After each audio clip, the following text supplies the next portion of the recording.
senhores, parece que está tudo muito fácil, né?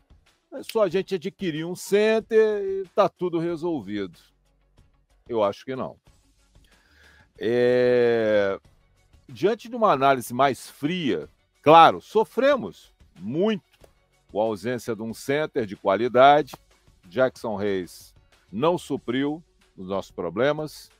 Alex Len, contratado na Bacia das Almas, muito menos.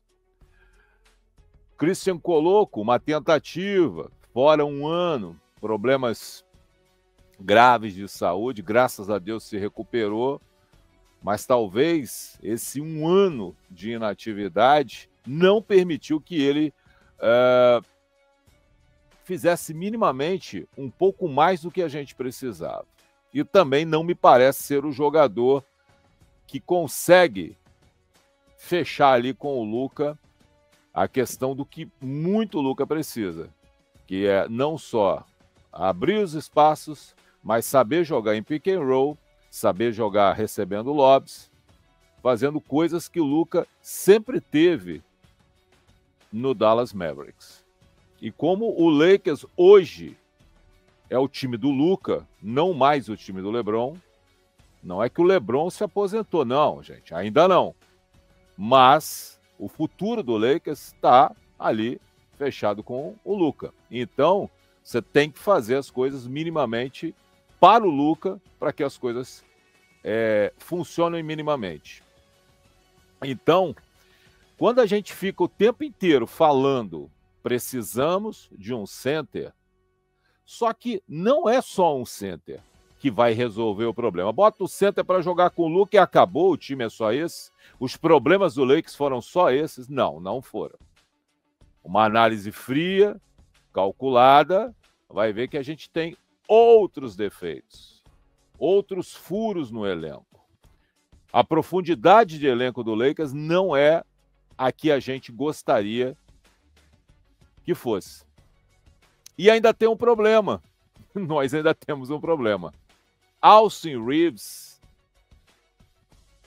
de solução, por ter um contrato basicamente maravilhoso. É maravilhoso o contrato do Reeves. 12 milhões de dólares, caminhando para 13 nessa temporada, pelo que ele rendeu, 20 pontos de média por jogo, aproximadamente, e ainda, se não me engano, cadê? 4 rebotes e meio e 5,8 assistências. Não é qualquer jogador que consegue essas médias numa temporada, né? E com essa e incluindo isso num percentual de vitórias, o Reeves está ali no mesmo patamar. Estou falando de vitórias, tá?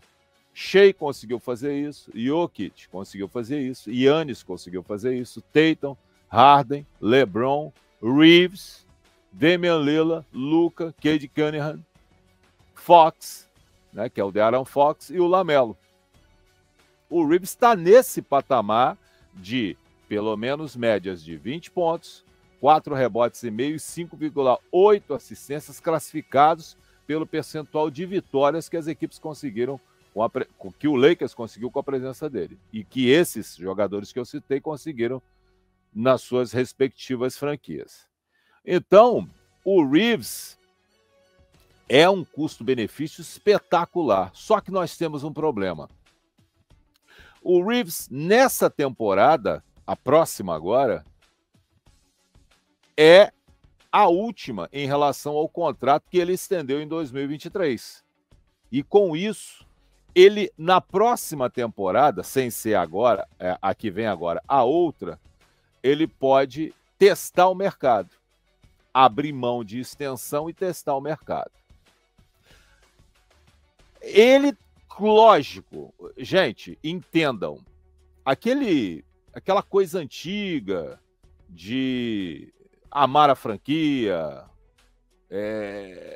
achar que vou começar aqui, vou terminar ali, aqui mesmo, não ali, é algo que ficou muito no passado. Hoje em dia, jogadores trocam de lugar como se trocasse de roupa. Quantas vezes Durant saiu dos seus times? Harden, Westbrook, LeBron, né? E que só não foi para o Golden State porque, sabe, mas o Golden State sempre quis o LeBron por lá. Então nós temos esse problema. Temos um Reeves. Valeu, William André. Bom dia, meu filho. Nós temos um Reeves que gostaria de tentar o mercado e, supostamente, pelo nível que ele jogou e que ele ainda pode apresentar até um pouco mais, porque o Reeves, quando tiver para sair, né, abrir mão dessa sua playoff e testar o mercado, ele tem em mente as especulações que ele poderia ganhar em torno de 40 a 42 milhões de dólares. Num contrato aí de 4 anos, 40 milhões, 160 milhões. E o Lakers só tem a possibilidade de oferecer a ele 89 milhões em 4 anos. Dá uma média aí de 21, 22 milhões por ano. Então, o Reeves saía de 12, 13 para 22. E teria aí 88, 89 milhões para receber nos próximos 4 anos de extensão de contrato a contar de 2027. Então, o Reeves pode, a não ser que ele tenha uma temporada horrorosa, que ele se machuque, mas se ele continuar nessa franca evolução... Ah, Alex, mas ele não jogou nada nos playoffs. Gente, o time não jogou nada nos playoffs. O Reeves fez parte desse time, mas o time em si não jogou nada nos playoffs. Tivemos um Luka que carregou nas costas em algumas partidas, mas o time em si deixou muito a desejar por essa falta de profundidade, por falta de determinadas peças, tudo isso que a gente já sabe. Agora, o Reeves, ele pensa no business, na carreira, em fazer a vida dele na questão financeira, que a gente sabe que o basquete ele tem tempo para iniciar e tempo para terminar. O problema é Diego Lopes. Olha, o Diegão chegou aqui. Reeves vale 20 milhões fácil. Eu sei que vale. O problema é, será que ele aceita essa extensão de contrato de 22 milhões anuais, mais 4 anos, fechando aí 88, 89, ou ele vai querer testar o mercado para ver se ele consegue aí mais do que isso, 40, 42 milhões. É um problema que nós temos que resolver agora na FA. E por quê? Porque ou a gente senta com o Reeves e fecha com ele que ele vai aceitar essa extensão de contrato e vai se satisfazer com esses 89 milhões e vai ficar mais 4 anos depois de 2027 com o Lakers até 2031, ou a gente vai ter certeza que ele não aceita a extensão, que ele vai testar o mercado e alguém pode oferecer muito mais do que os 21, 22 milhões que o Lakers pode dar para ele. E por que eu estou falando nisso?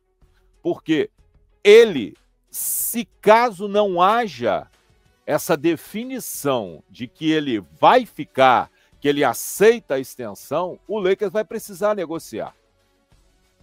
Porque senão ele vai sair de graça.